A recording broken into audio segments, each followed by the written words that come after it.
that killed him also seemed to be inconsistent, both in terms of size and location. 6 of the Dallas doctors, including the neurosurgeon who pronounced Kennedy dead, said the cerebellum was visible through the hole in the skull. But according to the autopsy, the wound was not at the bottom and back of his head, where the cerebellum is located. In fact, in this drawing, we see only a small entry wound at this location. The drawing, based on an autopsy photo of the back of Kennedy's head, was made public by Congress and seems inconsistent with this drawing showing the size and location of what critics point out looks like a large exit wound. The drawing was approved by Dr. McClellan, one of the attending physicians in Dallas. There was, 3 or 4 real close together, and it was, must have been the first one that shot him, because that's when that was the time I took the picture, and during that time, after I took the picture, and the shots were still being fired, I decided I'd better get on the ground.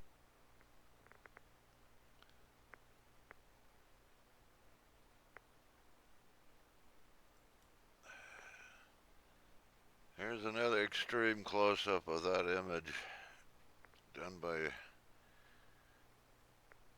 Gary Mack and Jack White.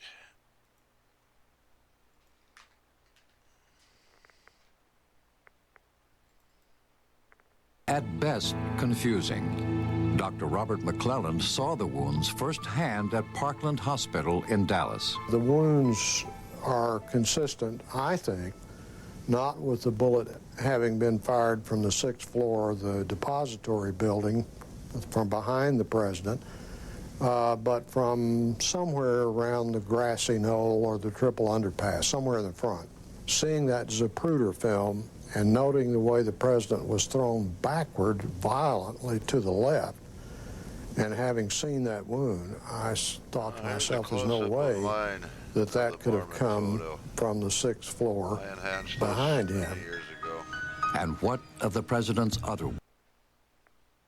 They claim that there was a small little wound here in the back of the head. There was, 3 or 4.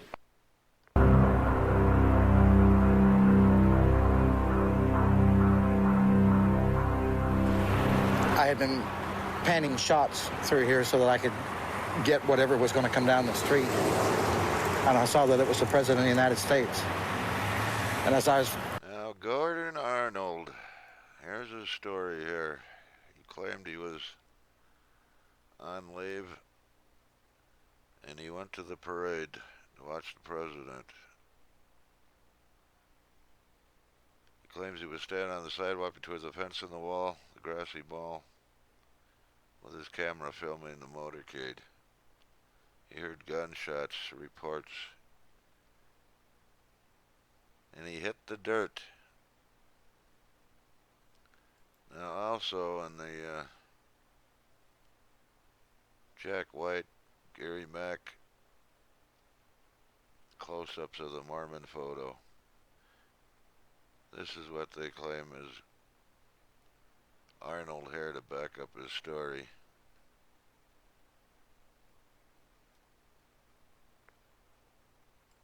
Panning down this direction, just as I got to about this position, a shot come right past my left ear. And that meant it would have had to come from this direction. At that time, I turned to Gail and said, that's it, hit the ground. And now,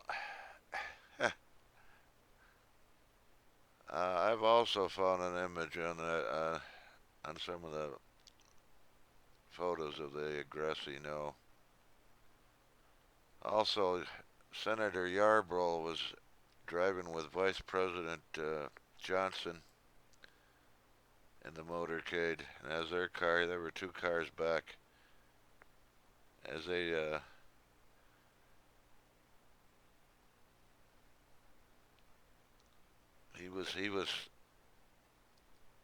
my eye was tracked to the right, and I saw the man jump about 10 feet like an old-time tackle in football, land against the wall.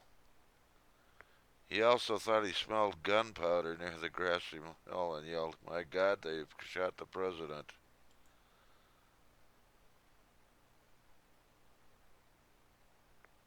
And and Arnold says he hit the dirt. Now here's a close-up I've found.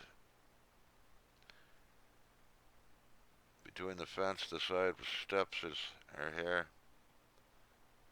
And this is the image I found. And it looks to me like Gordon Arnold hit the dust. Hit the dirt.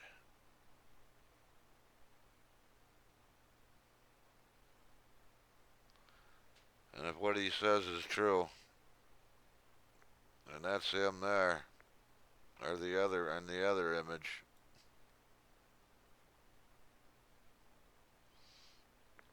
That alone would prove conspiracy. Well. And we turned and hit the ground and covered our children. But when the third shot was fired, I thought it came from directly behind towards the grassy knoll behind me. I based that primarily on the third shot from what I saw of the side of the president's head coming off and from the sound of the rifle, the report of the rifle. I will always believe that the man that shot President Kennedy was standing somewhere in the picket fence area, and no one will ever convince me any differently.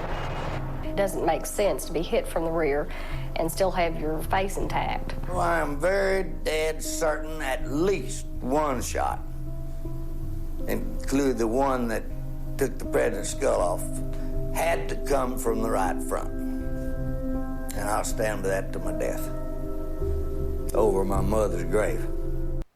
I viewed the autopsy pictures. They had the frontal part of the cerebrum here and the skull out. So when the picture was taken, you think they pulled the skin back up over this wound? That's the only thing I can postulate, because the back of his head was gone. This was a huge hole. It was on the right. It was 9 to 10 centimeters across, and you could look right into the brain. Crenshaw. Large hole is at the front of the head. This is something else. This is just almost a personal a question. Are you pretty comfortable today with the notion that someone was firing at President Kennedy somewhere from the front? Yes. Are you equally comfortable, or are you not comfortable with the notion that there is forgery of some sort in the official documents of this? I feel there probably is. I certainly could not be, held down to saying exactly how that is, or even approximately how it is, perhaps. But I feel that there has been some kind of attempt to cover up what was going on.